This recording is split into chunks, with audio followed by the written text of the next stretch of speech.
Good afternoon, everyone. Welcome to our third roundtable on the Cannabis Act, on our industry-led review of the Cannabis Act. Today, we're talking about marketing, promotions, and labeling. My name is Jared Cohen, and I'm the policy advisor responsible for cannabis policy here at the Canadian Chamber of Commerce. Right now, I'm going to throw it over to go ahead. So I just have a few things to say, and I'll try to say it in as short a time as possible. A few things on the promotion front. We need Health Canada to tell the industry what reasonable steps means in the context of ensuring that those under 18 cannot access promotions. What does that mean in a digital age? So there have been some bulletins. Health Canada has used language saying things like a simple age gate. Youth can easily circumvent that, but they haven't made any specific pronouncement as to what is permitted.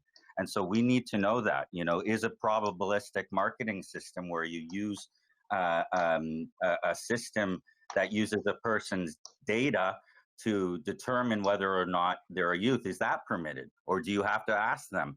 And if you do have to ask them, does it have to check a third-party database? Alberta, the AGLC right now, their official position is that any stores in Alberta, unless they're providing tombstone information, just the name of the store and the address, if they're providing any information about cannabis, any promotion about cannabis, their age gate, the store, has to have a third-party mechanism to check whether that person is actually of age, which is no one does. I don't understand why they have that position, but they seem to have that position because of the fact that Health Canada hasn't made an explicit pronouncement. They've said, oh, it can be circumvented, but they haven't said, okay, well, if you allow them to put in if you mandate them to put in a specific age, is that okay? Or do you have to do what Alberta suggests, which no store in Alberta does right now? I can promise you that.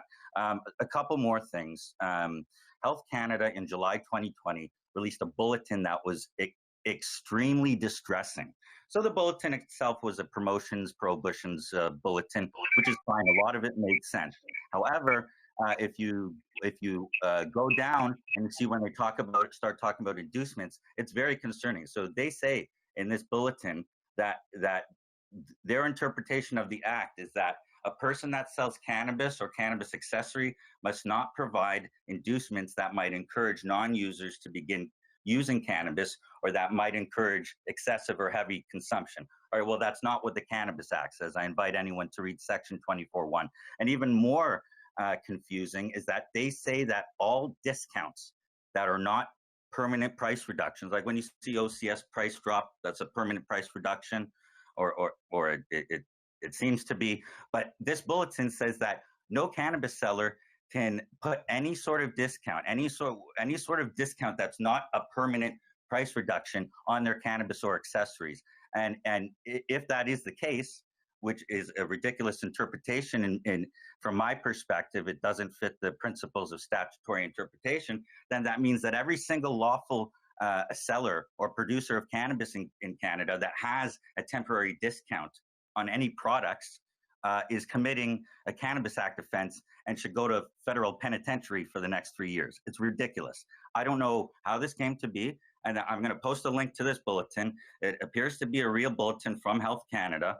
I've sent them several emails over the past month, and they've just put out another bulletin that just regurgitates what the Act says and pretends like this bulletin doesn't exist. It's very bizarre. And another thing that this bulletin says is that inducement could, in fact, an illegal inducement could be if a seller offers free delivery over X. It's not clear if the fact that they're offering that is an inducement, or the fact that that would be stated or promoted before the person has added it to cart would be an inducement. They're not clear on that. And they're also not clear if the discounts, the fact that you can't have discounts, if that prevents you from bundling. A couple last things, I'll take less than a minute here.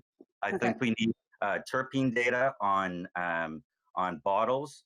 Maybe it shouldn't be mandated, but I think it would be great if everyone in the industry stepped up and at least put, at the very least, total terpene percentage. And a lot of some people are doing that now with the top 5. I think it's great.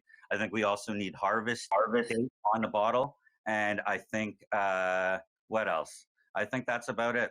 I've gone over everything, but this is extremely concerning. I'm going to send in the chat the link to this July 2020 bulletin. If you think you should be able to offer discounts on your cannabis, which I think you should, I think everyone would agree you should, then I think we need to tell Health Canada what's going on here. And in fact, I've got in touch. Thanks, Harrison. I'm just going to stop you there, and I'm just going to pick up on what you said. Sure. You know, obviously great to have your legal views. I would be curious, and perhaps people in the industry could insert into the chat whether, you know, based on some of the examples that Harrison pointed out, the inconsistencies in which the Health Canada or other provinces have been interpreting what is a statute, if you would like to see more guidance, or if you're of the view that, you know, the case-by-case approach is actually better for the industry. So perhaps you could just comment on the chat. And then I think on a similar vein, as Harrison pointed to some of the provincial distinctions, I would be interested in hearing whether you have had experience in the field where you have had the same promotion accepted by one provincial entity and told by another that it was offside, and how you dealt with that.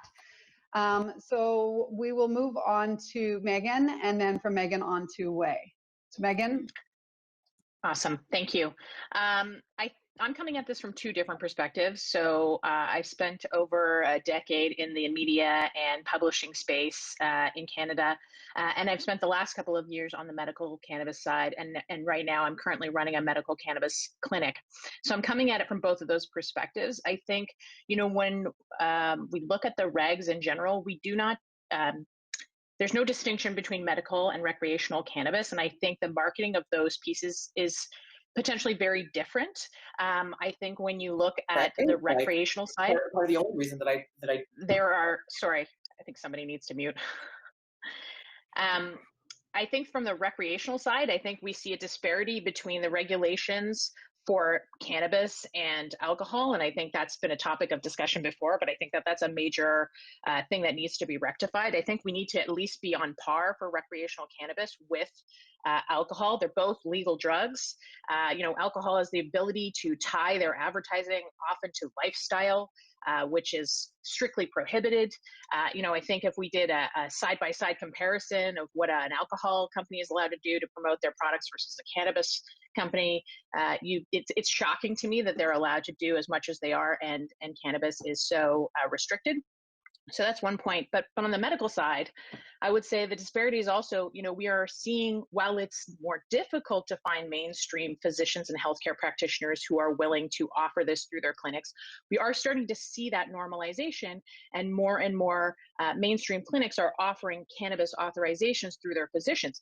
Those clinics are able to advertise themselves and their services, but as a medical cannabis clinic, because we don't differentiate in the Act, you know, it's not something that I could do to compete with those other clinics, or to make sure that patients are aware of the services that we provide to them and how we can support them through their journey. So there's a disparity, I think, again, on the medical side between a mainstream clinic and a cannabis clinic. And then the last point I want to touch on is from a media standpoint. You know, when you look at other products like pharmaceutical products, or again, in the case of alcohol products, you know, they often can go through the Advertising Standards Council of Canada and they pay a fee. Their ads are reviewed, and those that are reviewing the ads are experts within the regulations and are able to tell, you know, that company, this ad is offside, or this line needs to be changed, or this wording should be this to fit within the regulations. And it allows those companies the touchstone that they need to avoid being offside of the regulations and having the guidance that they need to be effective in their marketing to whether it be a patient or a consumer. And we, for some reason, are not being given that opportunity within the cannabis space. It's something that Health Canada did not want to entertain when they first came out with the regs. And I think if we're talking about, you know, at least a way to move forward, all people want is direction. They want to be able to say, am I okay to say this or not? And while Health Canada may not have the resources to facilitate that, the Advertising Standards Council, I think, could be an option that we should be looking at and entertaining to help us move this forward.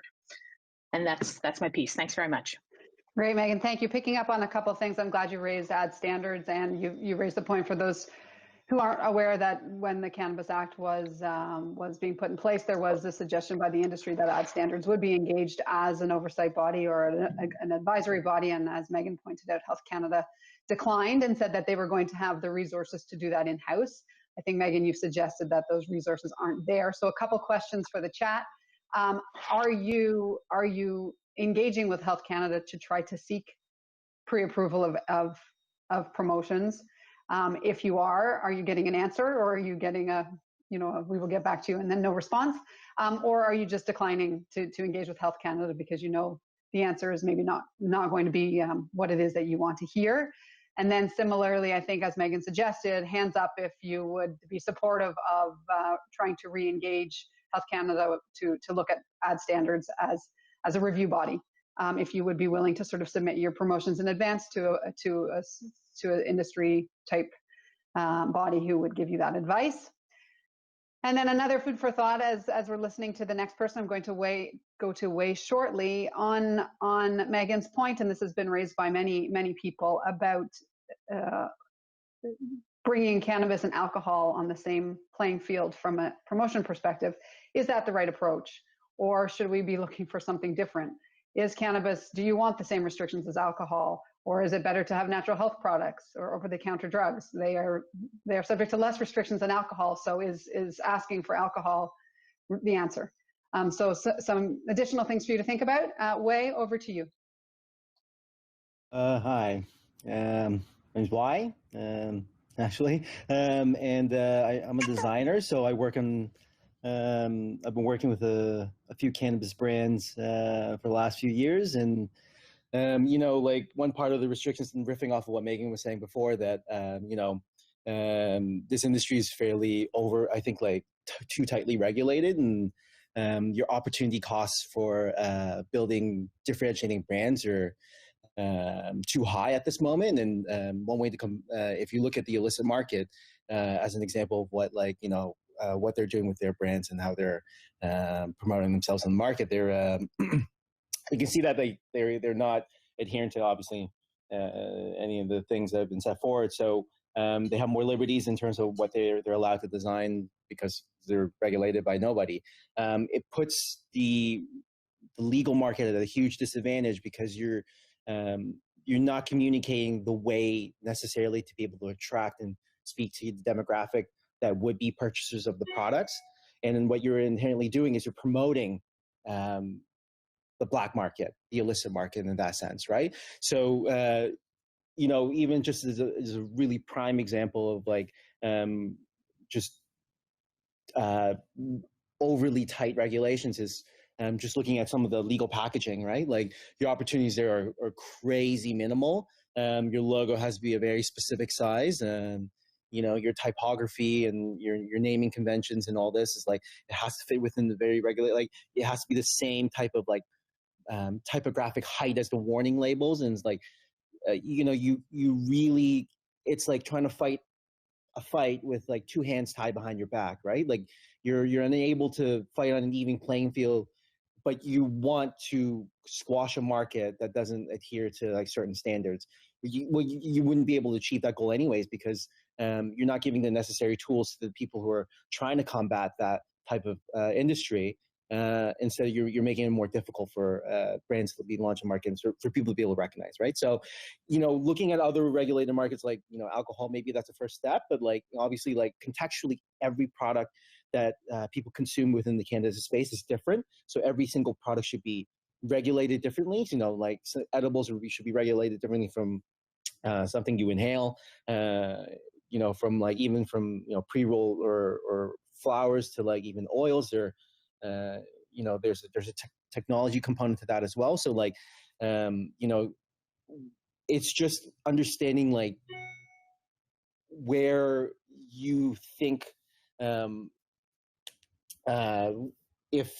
if any of these things would be potential dangers. Like I think like there's too much room for interpretation, specifically like when you start branding areas that are too lifestyle, but everyone's interpretation of lifestyle is different. So the actual standards aren't really there.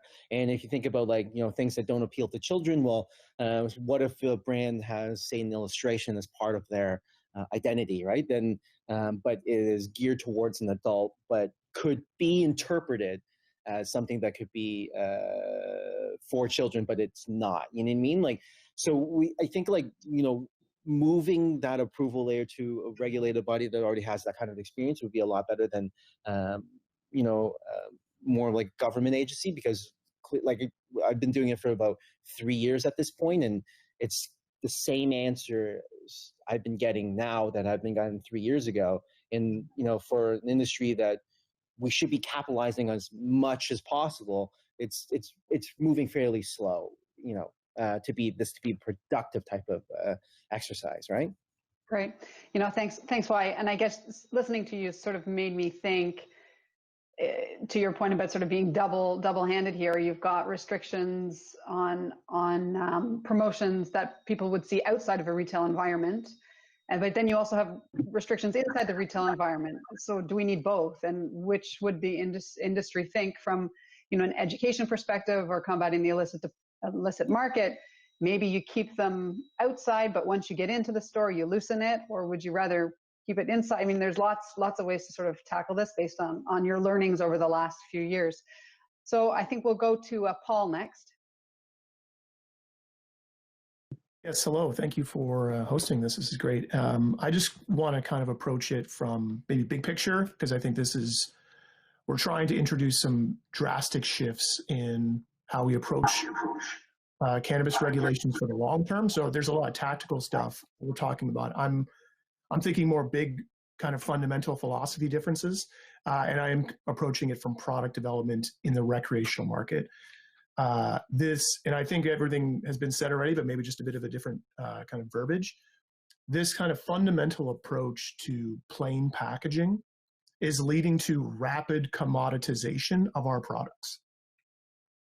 So we see this already in flower, and it's already happening in the edible market.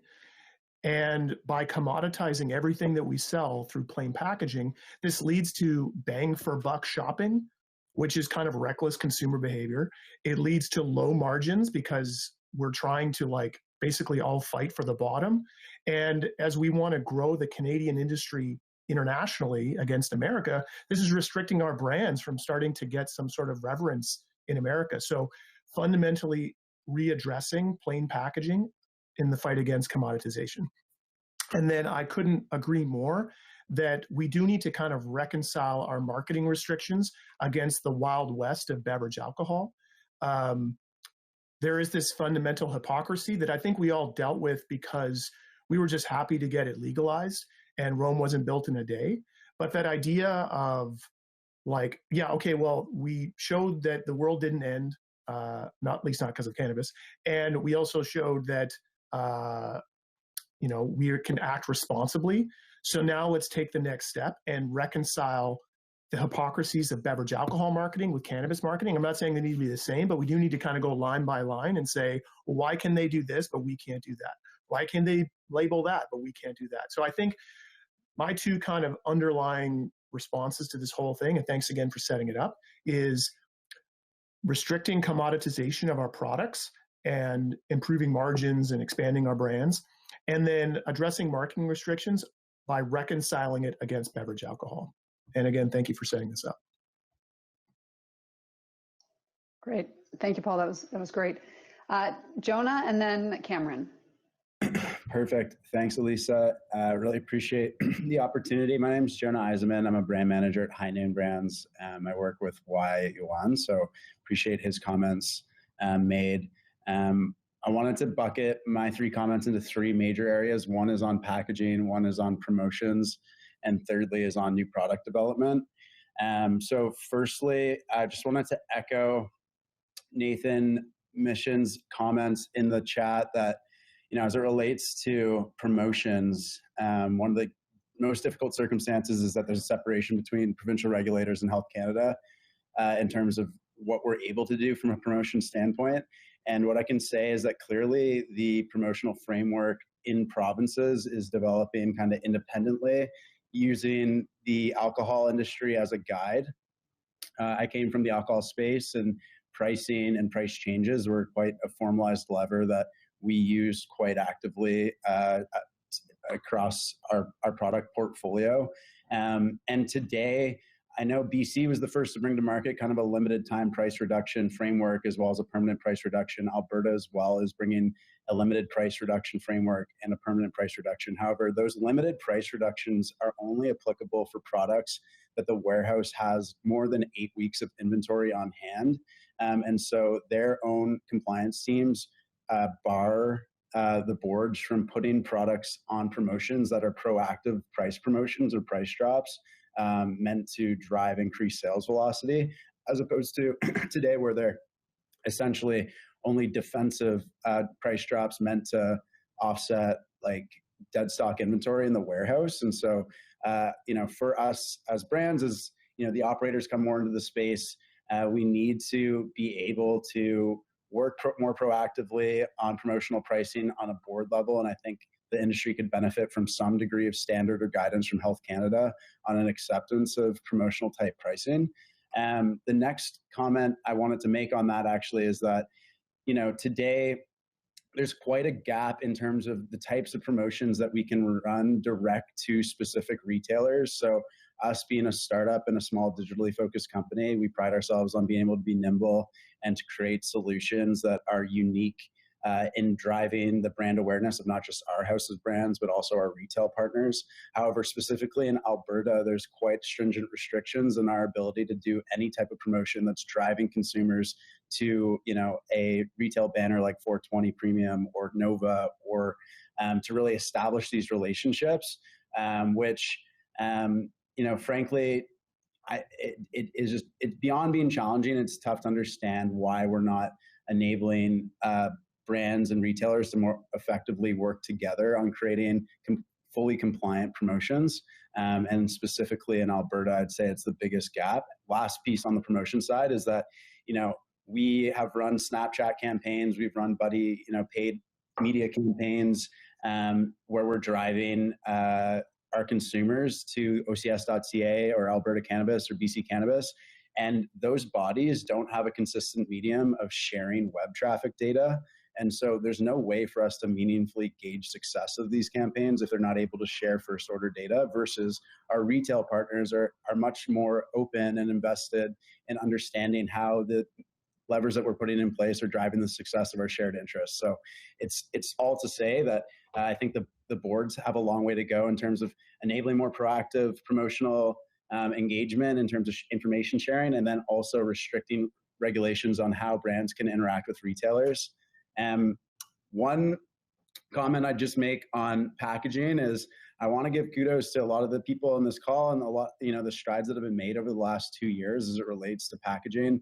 We've seen companies like Muskoka Grown or even Shelter Cannabis come together and launch, tin packaging and much more sustainable packaging. We've seen great initiatives that have been brand led, from collab on recycling programs. But obviously, I'd say the single-use plastics and the amount of waste in the space today is certainly a black stain in the industry that I think collectively we need to take on together. And so although we've made these strides, knowing that the federal government is looking to ban single-use plastics at the end of next year, I'm hoping to get some guidance from Health Canada on the expectations on changes to packaging products in the industry through next year, so that the logistics teams and procurement teams have enough time to make the changes to their supply chain so that we can stop pushing out black plastic single-use products, or at least establish a more federal recycling program that is similar to what you see in the beer store in Ontario and alcohol. And then my last comment is on new product development. And so obviously we know it's a big goal of the government to offset the illicit market. We also want to, cannabis as an industry should be supporting entrepreneurs and small and independent business operators. And the micro cultivation licenses have gone a long way in terms of enabling easier access to the marketplace. But in terms of how these wholesale markets have developed, true craft small cannabis producers, micro cultivators in sub 20,000 square foot facilities today do not have the scale to sufficiently supply the wholesale markets in Ontario, BC, and Alberta. And so as a slight plug on High Noon and as us as a brand, my perspective that I'd like to share is that I believe Health Canada needs to reduce friction and bureaucracy in the 60-day Health Canada listing process in terms of bringing new products to market. If we want to be bringing the best that Canada has to offer into the market from a micro grow perspective, we as a brand need to have the ability to work more fluidly with a cast of 30 to 50 micro cultivators behind one single brand that is more dynamically able to feature the strains that are the strains that are being harvested, versus today.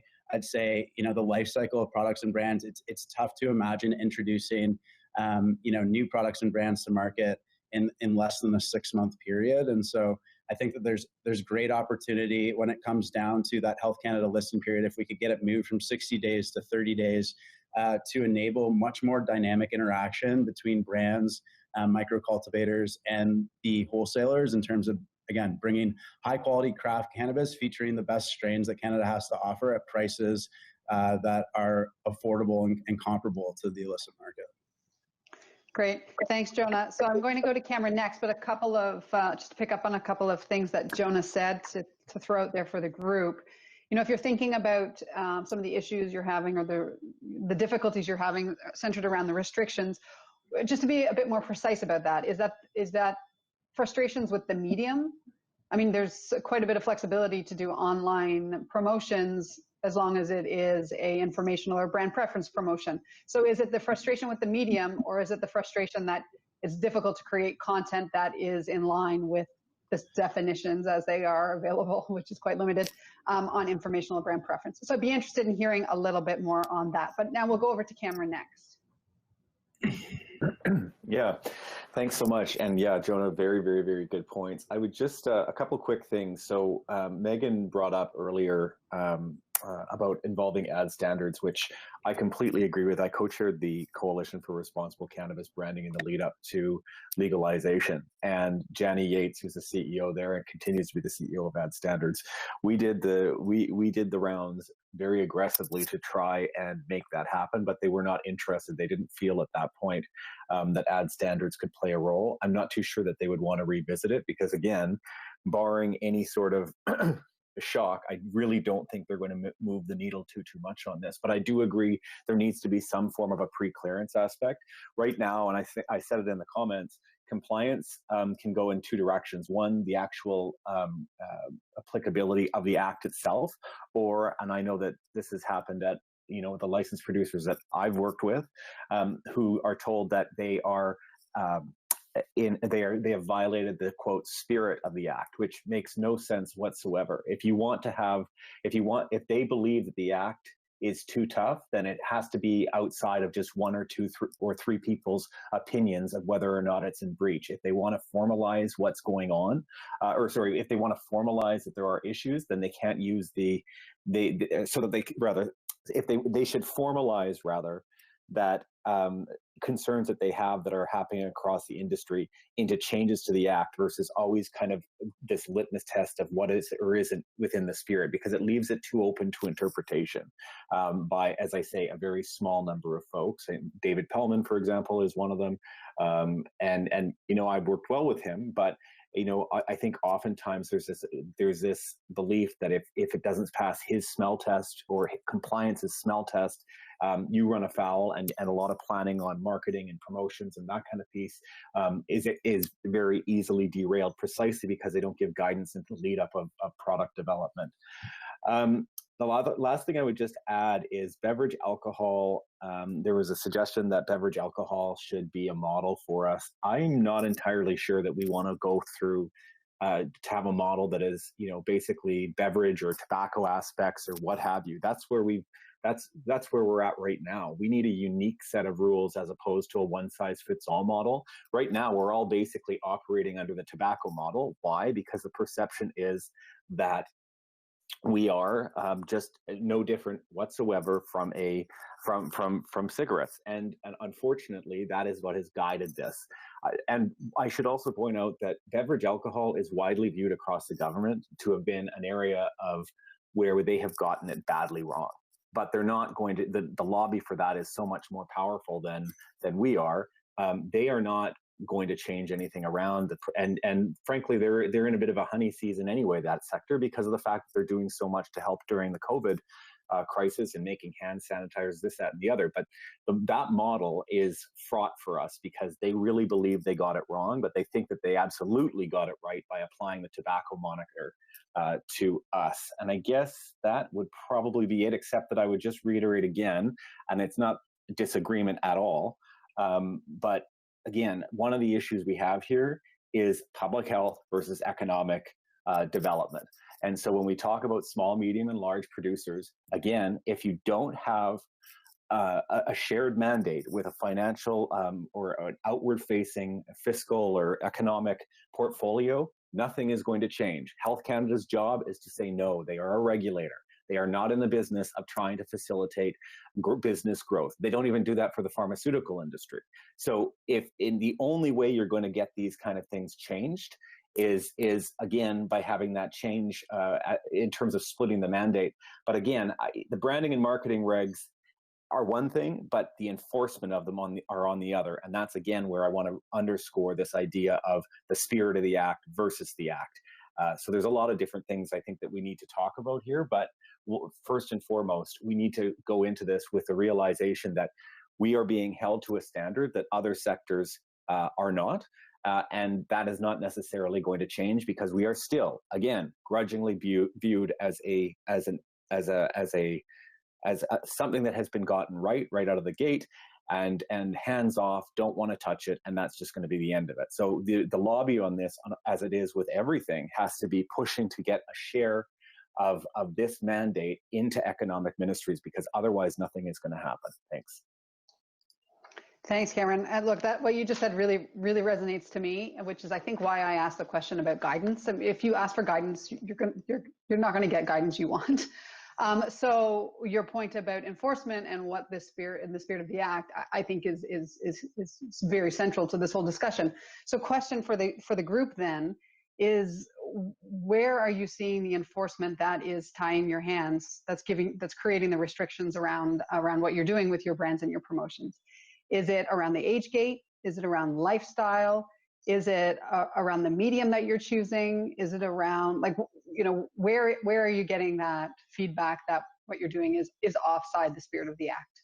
I think there is, at this point, perhaps the guidance is not being made publicly available, and maybe what the industry needs is a sort of a website where you can go to look on an anonymized basis of where Health Canada has given its views on existing promotions. But I think, Cam, your point that they're not really going to give you a favorable answer is key. So we'll go to Malka next.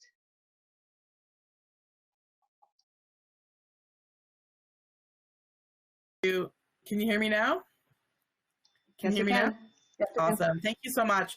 So my name is Malka LaBelle. I'm the founder and CEO of the Green Generation Company, kind of a consultancy that works across the industry in all different areas, including representing Canada at the international level and standards with the ISO.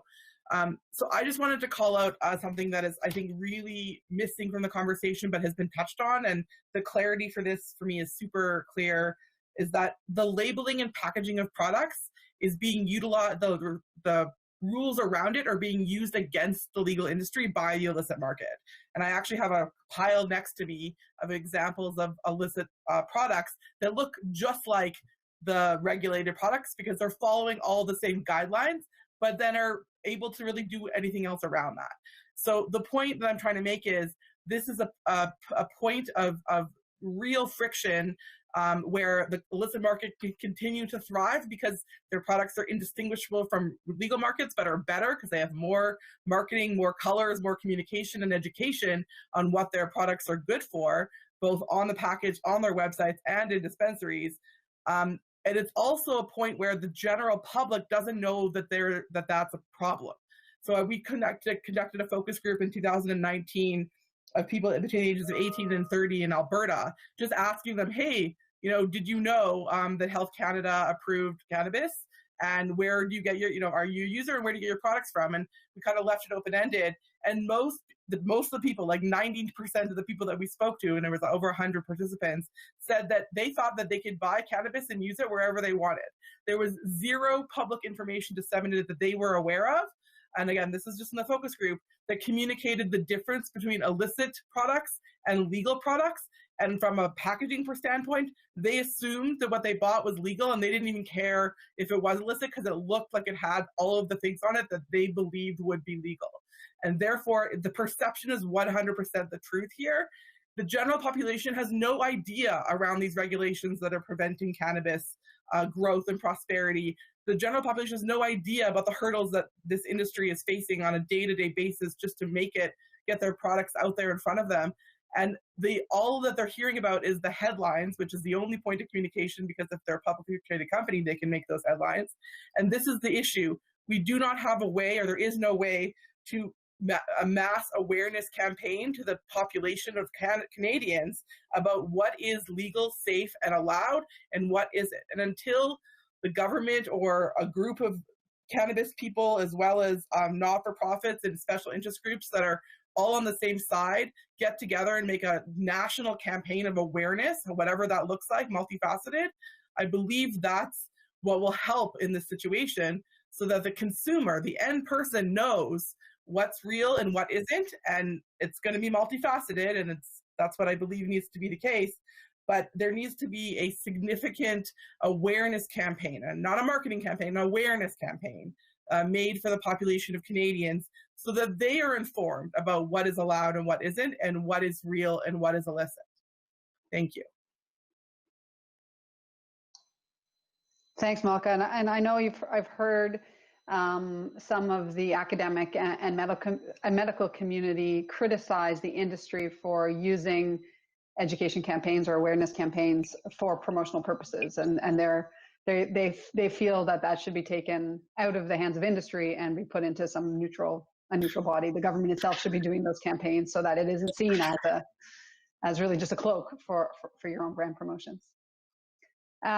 One comment, I think, Jonah, thank you for clarifying in the chat, that I think is interesting to bring this into the discussion, is sort of the difference between some of this promotion regulations as drafted, and then the more specific inducement restrictions that are in the act. So if anyone has any particular thoughts on inducements and how the provincial regulators are interpreting Health Canada, the Health Canada regulations, or rather the Cannabis Act, the statute itself, in the way that they have gone and developed their guidelines for retailers, I think that would be helpful to bring into the discussion. So we will go from here. We have, oh great, 4 more raised hands. So we'll go to Ryan Graham and then Sarah Jane. Hi, yeah, just to touch what Malka said, I hope I pronounced your name right. Here in the Okanagan, the black market, legacy, whatever you want to call it, is thriving. And to the point with labels and education, the fact that these organizations are using the template from Health Canada to put Health Canada fraudulent stamps on their bags. For me and my staff, it's all about educating the consumers. But at the same point, that's not our job. Our job is to provide a service here in the legal retail market. So when people come in with, whether it be Indigenous bloom packaging or the 50+ First Nation cannabis stores throughout a very small Okanagan territory, it becomes a problem when they're using the existing template from Health Canada. Now, we were paying an absorbent amount for cannabis inspectors, for cannabis safety units, and the mandate and what's being done, it's 2 different universes. I think that the government needs to eventually step in, because at what point, if you're designing and making fraudulent Health Canada labels and putting them on your bags, I'm no law professor, but that's the true definition of fraudulent. And I would like to see our government step in and deal with that, because It puts us in a position where customers are coming in and saying, oh no, it's Health Canada approved. Again, it's not for me and my staff to educate the customers coming in. We were told there was going to be a huge social media campaign and education campaigns, and none of it has come to fruition. So that was just my 2 cents on that. Great, thank you. That's a really good, like, real life example to some of the points that Malka was raising, pardon me. Okay, so we'll go to Sarah Jane and then to Matt Pearson. Hi there. I'm a co-founder of a retail shop in Fernie. I'm a former registered nurse, so I'm truly supportive of the public health approach, and I advocate for drug education in my community so that people can make informed choices. One of the concerns that myself and my staff have about labeling is, for example, these are 3 different products, all psychoactive substances, but one is non-intoxicating, you know? One is CBD dominant, the other is a 1-to-1, and the other is THC dominant. Now, I always encourage the triple check cell system for my staff at my shop, but the chance of error when all of them are exactly the same. Here's another example. You know, here they are.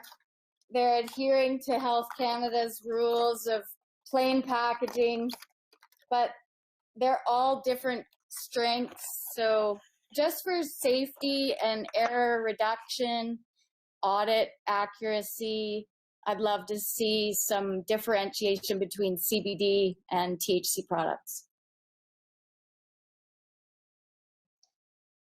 Great, that's a super, thank you for bringing the products themselves. It really demonstrated the point you're trying to make. It'd be interesting to hear people's reaction to that in the chat. We'll go over to Matt next. Hi, my name is Matt Pearson. It's an interesting chat. Thank you for putting it together, but I used to own a brewery. I know the beverage alcohol space pretty well. I'm now a part owner of a decent sized cannabis facility. One thing I struggle with, I think, well, generally, as it stands right now, cannabis is a pretty shit industry. And I think that's fair to say. But I think a lot of industries are in their infancy. There's attempts to organize the industry, very similar to what beverage alcohol and craft brewers have had to do across the country. And I think if you want to look at another industry or beverage alcohol for some indication of a path forward, craft brewing or even beverage alcohol didn't move forward because of dealing with its direct governing body. They got political. And in every town and every community, we have representation in government. And they're seeing a new industry form in front of them. Your ministers are seeing jobs created. Your avenue for change is political, not with Health Canada. So, and that's been very recently demonstrated. And it's fair comments. The government does have themselves in a bit of a pickle with beverage alcohol right now. But I don't know if C3 is a platform. The other thing is, the industry is even trying to unite. And I would argue that the larger publicly traded LPs are not, need to separate themselves, or the smaller operators need to separate themselves. Those voices are very different within industry, and know that until you figure out who your teammates are and you need to advocate for what you need, they don't have a problem if the industry commodifies. They may say they do now, but in reality, they will last longer than the smaller producers. So I hope there's efforts provincially for LPs to join at whatever size. I don't know if the micro cultivator might be too small, but you're looking for those facilities that can produce and have impact and create jobs. That's where your loudest voices with government are. I was a part of the roundtable talks with Ed Clark when we reformed the agreements for beverage alcohol. The change was political. And then they tell Health Canada what to do. Patty Haju is my local minister, and I talked to her at length about these things. They are not looking for opinions or directions directly as Health Canada. It's political, and then we can pivot and create change. So I've learned a lot on this call, so thank you, but that's just my 2 cents. No, great, Matt. Thank you. And I no doubt that will resonate with quite a number of people on this call, given the work that, the chamber itself does and many of the representatives, government relations representatives of the various companies. So thank you for articulating it in that fashion. We'll go quickly to Cameron and then Nathan. And Nathan, I suspect you may have a response to Matt's comments. Okay, so a couple of quick points. One, I agree with Matt that it's political. That's what we've been trying to do, at least for the last 5 years that I've been in the sector. And I think one of the things that I'm not too sure if I did it before, but I will do it next time. And that is, I will circulate for Alyssa and Ryan, as well as Eric, for inclusion in the report, the stakeholder study that was done by Abacus, where we spoke with 40 different folks from across government, ranging from political actors in every single party, ministers, deputy ministers, staff, and all to a person, even among the NDP, who are much more favorable to this sector than anybody else. They all say, don't expect us to help you. Job creation is nice, but the stigma is too great. We're not interested. Like, it is really underscored in there, just kind of what we're up against. And that was only done last year. So that's number one. Number two, I agree that there are vehicles for this. I mean, I think, frankly, having served on both C3 and with the National Cannabis Working Group, I see, because of the economics of this, I see that this group is much more diverse, which is what we need to have right now, is a diversity of opinion and players, whether you are a retailer, another ancillary service provider, a producer, whatever. And I do believe too that we're also at a pivot point where we've got smaller and craft and micro cultivators who are going to become the dominant ones here. And I think then that becomes maybe a different argument that government has. I think we're at that pivot point, and I'm somebody who has come from 2 of the largest LPs. But as I go through this, I am seeing more value in these specialized areas than in the bigger players, who are all right now in the process, as we saw today, laying people off left and right after making big expenses. And it's not a criticism, it is the reality. But I do think we're going to see that pivot point, as we should, to smaller craft and micro growers. And then lastly, Jonathan on the chat made a really good point, and I just wanted to speak to that very quickly. And that is that in I think you mentioned, Jonathan, something about challenging in court these ideas about whether or not, in a court of law, Health Canada's Spirit of the Act piece. And I do think that and it's been talked about from some of the players within the sector before, is to launch a constitutional challenge. I mean, the government has said that every piece of legislation that they have put forward must stand up to the Charter of Rights and Freedom. And there is a number of us, back when I was on C3 and even in ad hoc groups, who talked about coming forward perhaps with some sort of a charter challenge on some of these parameters of the Act that forbid marketing, branding, that kind of piece. I mean, you could make the argument that that commercial speech is protected under the Charter, that the current restrictions in the Act, are basically invalidating our ability to properly compete. And I'm not too certain either, and I think this could form the basis of it. I'm not a lawyer, Eric or Alyssa, but I mean, at the end of the day, has Health Canada been able to demonstrate any sort of pharmacological information that would show cannabis is lethal, addictive, or carcinogenic in the same way that they have with tobacco? And the answer to those questions are no. I only say this because we were approached when I was chair and vice chair by a firm willing to do the constitutional challenge. And frankly, I'd like to see Health Canada have to defend some of their assertions in court. The research, to Dennis's point on the chat, is out there, and Health Canada has a responsibility to do it, but they are also in fundamental breach of their own principle of charter proofing legislation, in my view. And that's all I wanted to add. Thank you. Great. Thank you, Cameron. So Nathan, you're up next. Thank you very much. So I think one of the things that's interesting is, so 2020 has been a really tough year, but it has been a unique confluence of events. I think there's some real opportunity to bring things together. Of course, we have the review coming up, but you know, a couple things. One, the provincial regulators are as frustrated with Health Canada as we are. They are looking for the same level of input that we are.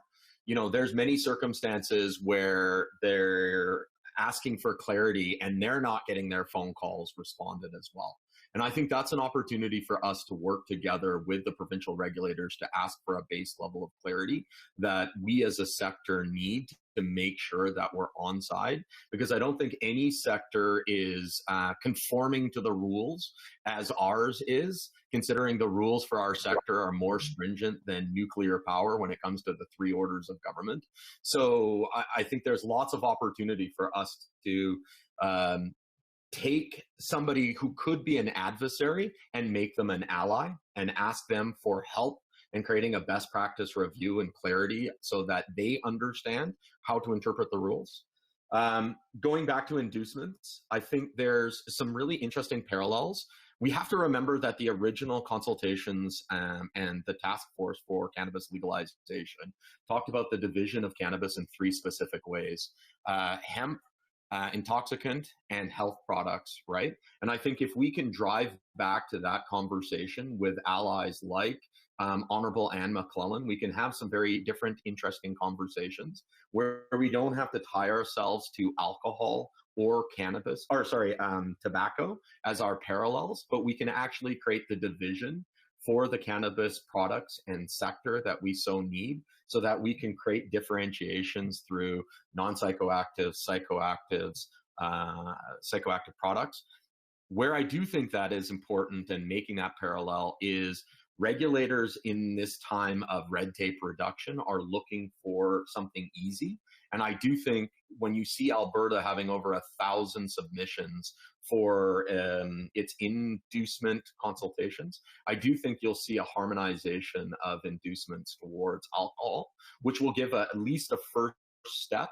I would imagine that you'll see that in January from the AGLC, pending if they want to announce without an AGLC CEO.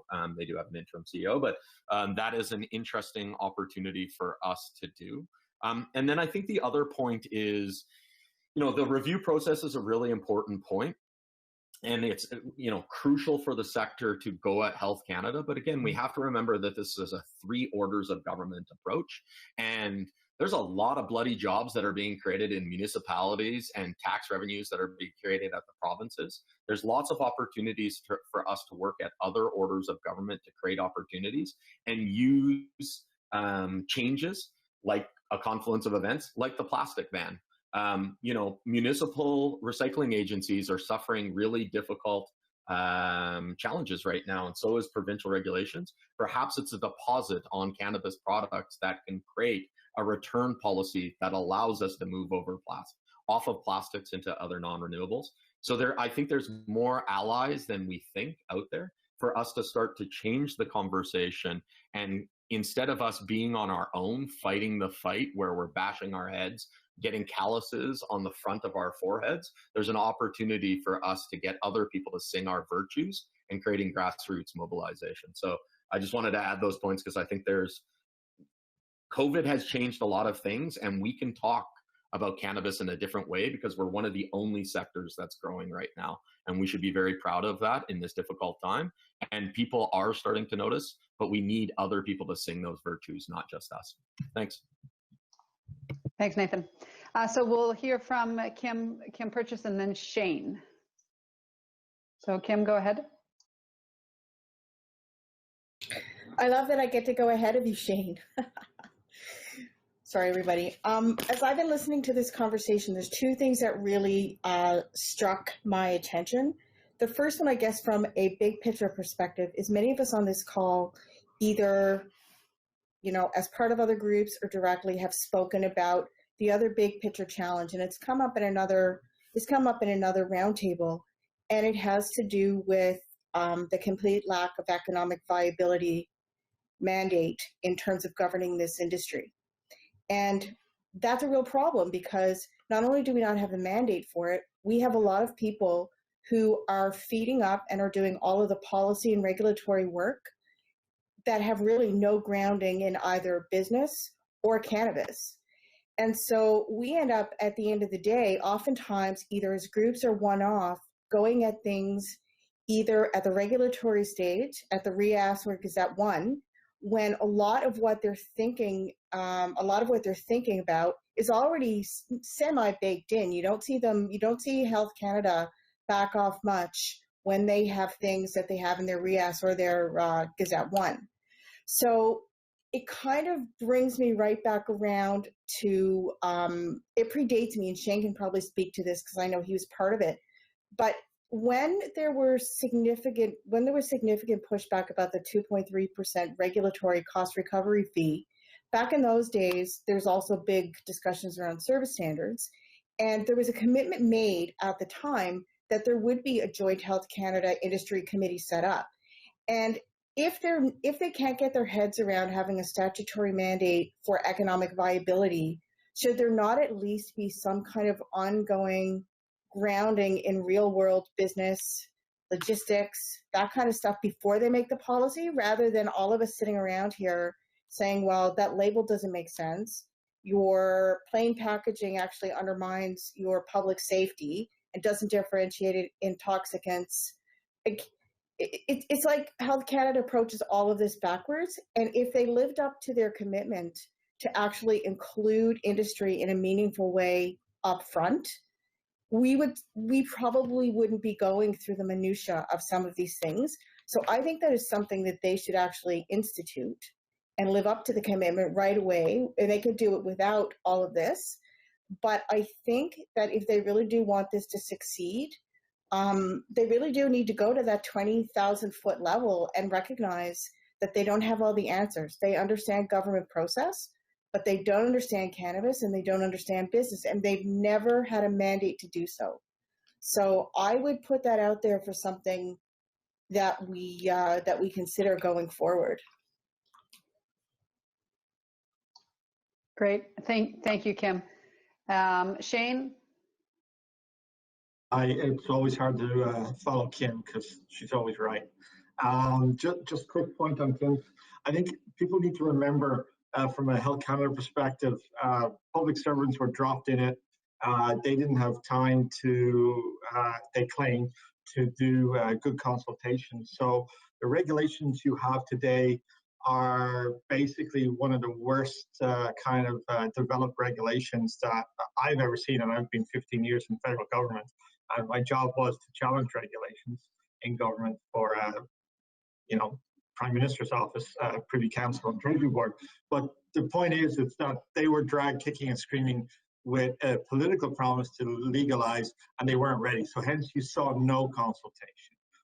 They will tell you there was some consultation, but there was no cabinet directive held consultations, no quality consultations that we're having. So today is what you've, living with right now is from that process. That is why this next round of consultations and the changes to the amendments are really critical, because their approach was just get it done, get it out, and then we'll fix it after the case, which is often the case. I've seen that in a whole bunch of regulations in my past. So that's one thing to acknowledge. So you guys really need to work hard in the next couple of months to really highlight and pull together what you want change, because I think now is your window of opportunity. The other pieces on the, I want to go back to the issue around fraudulent labeling and the black market. I think Ottawa is quite frustrated, and federal are quite frustrated with the lack of, I suppose, innovation in the industry, in the cannabis industry, around putting in place track and traceability systems. If the wood industry can do it, if the fish industry can do it, if sustainable beef industry can do it, there should be development of industry-led standards across the actual value chain. You don't need a regulator to tell you that you can put in place your own standards, and that kind of standard would be a Canada cannabis standard, and you could put in your own requirements all the way from the actual producer all the way to the retailer.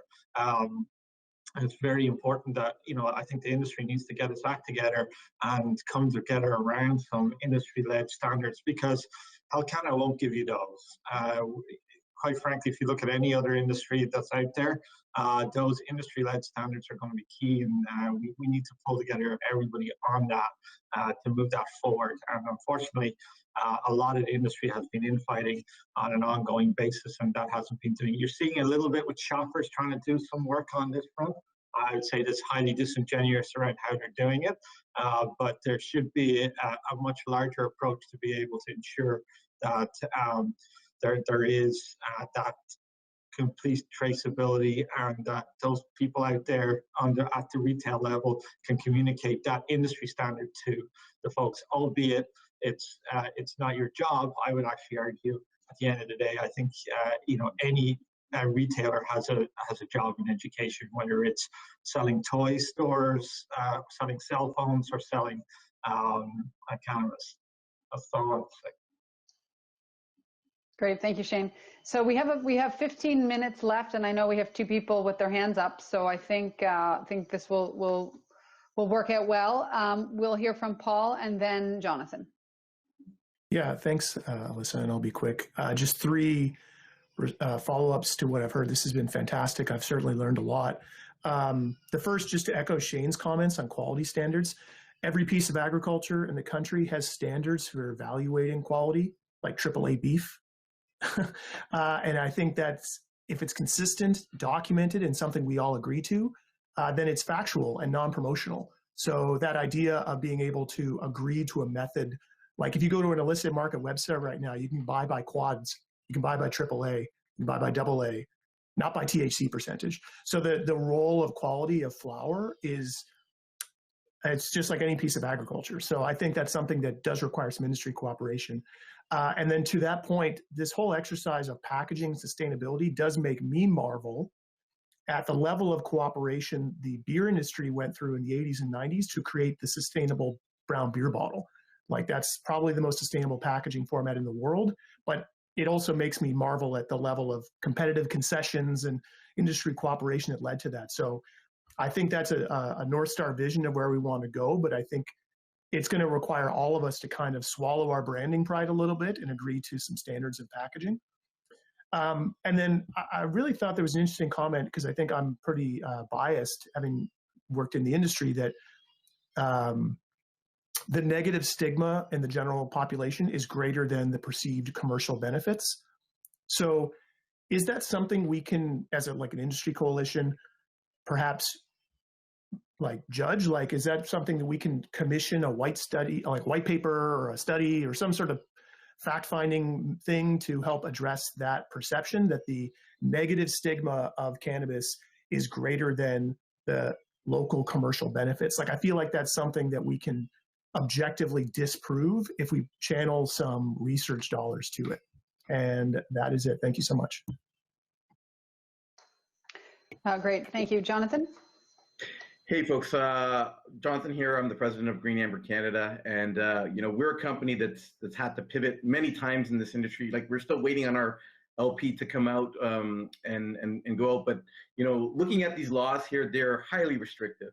And I just want to make a couple points on influencing policy. As a former bureaucrat in the Ontario government for 20 years, we dealt with a lot of new industry and creating laws for new industry. So rolling out something for a new industry is always hard for a government to establish. But what they usually like to look at is champions in the industry. Now that we've got about 2 years of work under our belt, I think we heard it from Nathan, you heard it from Cameron, you heard it even from Shane. To influence policy now, you kind of have to get your act together. And there's a lot of infighting within the industry because it's a new industry. But I find that if we do get on the same page and create more groups, because governments like champions, they like pointing to somebody in the industry where they can point to the industry and say, this person in the industry knows what they're talking about. We're going to rely on them when we're deciding policy or creating policy. So for this group here, this is great. Like, having these conversations is great. But the next step then is to find the like-minded people here, create those organizations and those trade groups that governments like to hear, create evidence. Policy-based in evidence is what governments like to do, because they like to point to say, hey, these people told us this, they brought us the information, we looked at it, and we want to move ahead with it. So I think the challenge is for most of us on this call is to find the people that are like-minded and to find the groups that do have the evidence, and then take that evidence and bring that back to the government. Because you talk about the spirit of the regulation, and what they were, the intent of the regulation is basically based on that bill that the government passed to say, hey, we're going ahead and moving ahead with this regulation and these laws. And basically what that was is basically to allow cannabis, but to make it safe for the use and to limit that use with young people. So that's kind of what the spirit of the regulation is. What we have in the regulations today, though, is overkill, right? So I think we need to go back and tell the folks at Health Canada is, we've got 2 years under our belt. Here's what we've seen. Here's the evidence that then supports doing these things, or opening this regulation to become a little bit better in terms of basing it on policy that is based in evidence.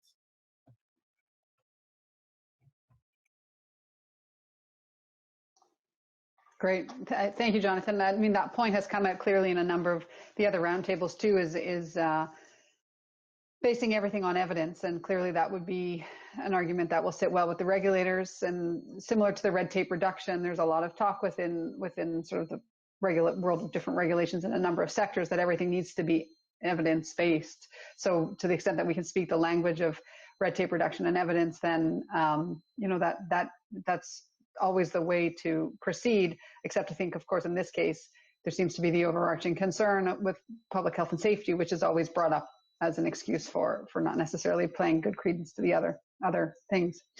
So I've been trying to monitor the chat as well as we've been going through. There's lots of great discussion. I think we unearthed some interesting comments here about the need for industry cooperation and how the development of certain standards in a number of areas, including quality, will enable a better promotion, better brand awareness, et cetera, by focusing on the things that actually matter to consumers.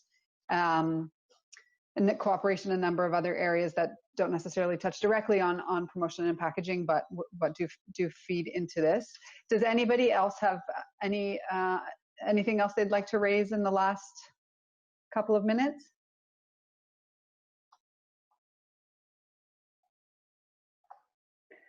We do have a comment from a guest. Leanne, perhaps you can unmute the guest.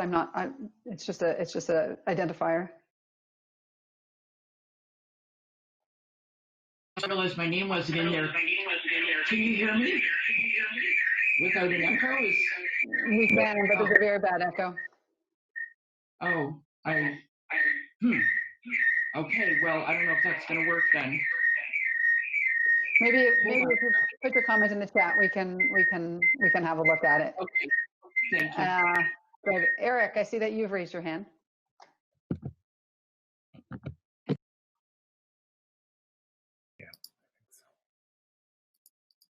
Hello?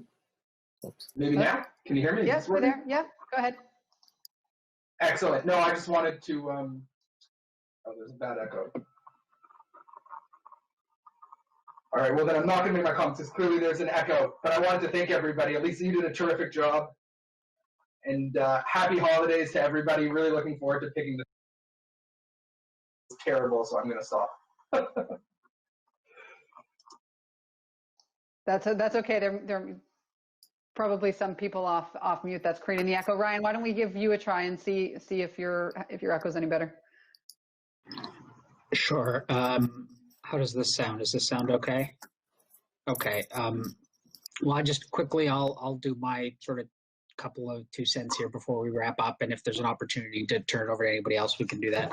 I'm really pleased in sort of our final comment or Jonathan's remarks on influencing policy. I've noticed many of the participants on the line, this is probably, I think, their first interaction at one of our events.